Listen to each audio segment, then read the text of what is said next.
আইপিএলের হই হুল্লোড়ের মাঝে বাংলাদেশের ক্রিকেটে নীরবে অনেক কিছু বোধহয় ঘটে যাচ্ছে।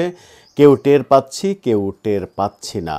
এই টের পাওয়া না পাওয়ার মাঝের চরিত্রের নাম চন্ডিকা হাথুরে সিংয়ে। হাথুরে সিংয়ে শ্রীলঙ্কার সঙ্গে সিরিজের মাঝপথে অর্থাৎ চট্টগ্রামে দ্বিতীয় টেস্টের আগে প্রথম টেস্টের পরে অস্ট্রেলিয়ায় চলে গিয়েছেন ব্যক্তিগত কারণ দেখিয়ে। তিনি আর ফেরেননি। তখনই আমরা আলোচনা করেছি যে সিরিজের মাঝপথে কোচের কী এমন ব্যক্তিগত কারণ ঘটল যে তাকে অস্ট্রেলিয়া চলে যেতে হলো। তেমন কোনো অ্যাক্সিডেন্টের খবর তো আমরা জানি না যে অ্যাক্সিডেন্টের কারণে তাকে তড়িঘড়ি করে অস্ট্রেলিয়ায় চলে যেতে হবে।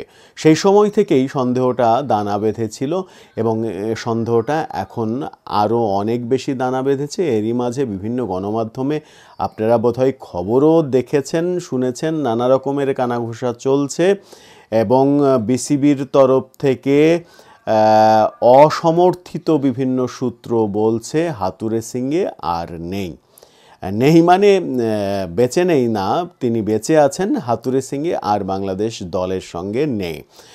কোনো সূত্র বলছে বিসিবি তাকে বহিষ্কার করেছে, আবার কোনো সূত্র বলছে হাথুরে সিংয়ে তিনি আর ফিরতে চান না, সেটা বিসিবিকে জানিয়ে দিয়েছেন। বিসিবিকে যখন জানিয়ে দিয়েছেন তিনি আর ঢাকা ফিরবেন না, কোচ হিসেবে দায়িত্ব হস্তান্তরেরও ব্যাপার থাকে, সেগুলো করতেও ঢাকা ফিরবেন না কিনা সেটা এখন পর্যন্ত ধোঁয়াশার ব্যাপার। সেই ধোঁয়াশার মধ্যে আমরা যখন থাকব তখন ধোঁয়াশাটা আরও বাড়বে। বিসিবির তরফ থেকে পরিষ্কার করে কিছু জানানো হচ্ছে না, হাথুরে সিংয়ের পক্ষ থেকেও পরিষ্কার করে কিছু জানানো হচ্ছে না। তবে ব্যাপারটা প্লাসে মাইনাসে প্লাসে কি হচ্ছে সেটা বোধহয় অনুমান করাই যায়।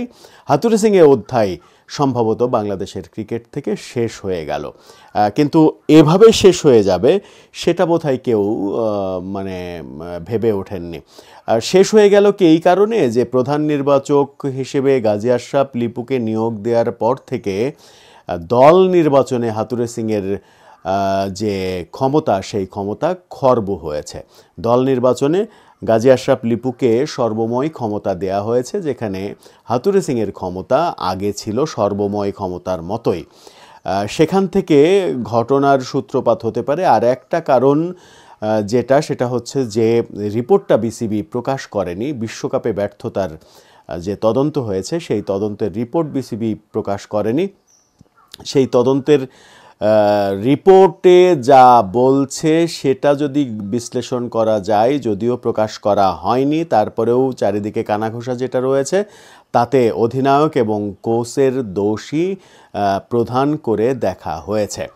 এই যে অধিনায়ক এবং কোচের দোষ প্রধান করে দেখা হয়েছে, একজন পরিচালক দলের সঙ্গে ছিলেন খালেদ মাহমুদ সুজন, তিনি বেজায় নাখোশ হয়েছেন এবং জাতীয় দলের হয়ে আর কাজই করতে চান না এমন ঘোষণাও দিয়ে ফেলেছেন। এসব কারণেও সেটাও একটা বড় কারণ হতে পারে যে হাথুরে সিংকে আর বিসিবি চাচ্ছেন না। সব মিলিয়ে আমার মনে হয় যে হাথুরে সিংয়ের অধ্যায় শেষ হয়ে গেল, এখন শুধু খাতা কলমের আনুষ্ঠানিকতা বাকি এবং সেই আনুষ্ঠানিকতা কবে নাগাদ আসবে, আদৌ টি-20 বিশ্বকাপের আগে আসবে নাকি জিম্বাবুয়ে সফরের আগেই চলে আসবে, সেগুলোই আমরা দেখব।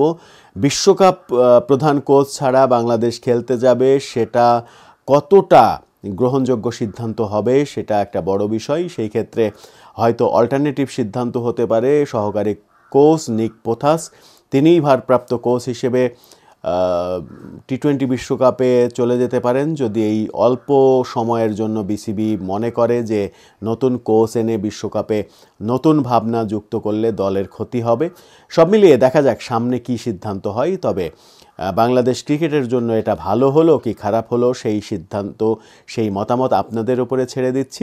আমার মনে হয় বাংলাদেশ ক্রিকেটের জন্য খুব একটা ভালো কিছু হলো না এই যে হঠাৎ করে কোচের গুম হয়ে যাওয়া এবং কোচ বিষয়ে কোনো ধরনের তথ্য গণমাধ্যমের সঙ্গে শেয়ার না করা, এটা বাংলাদেশের ক্রিকেটের দৈন্যতায় প্রকাশ পাচ্ছে।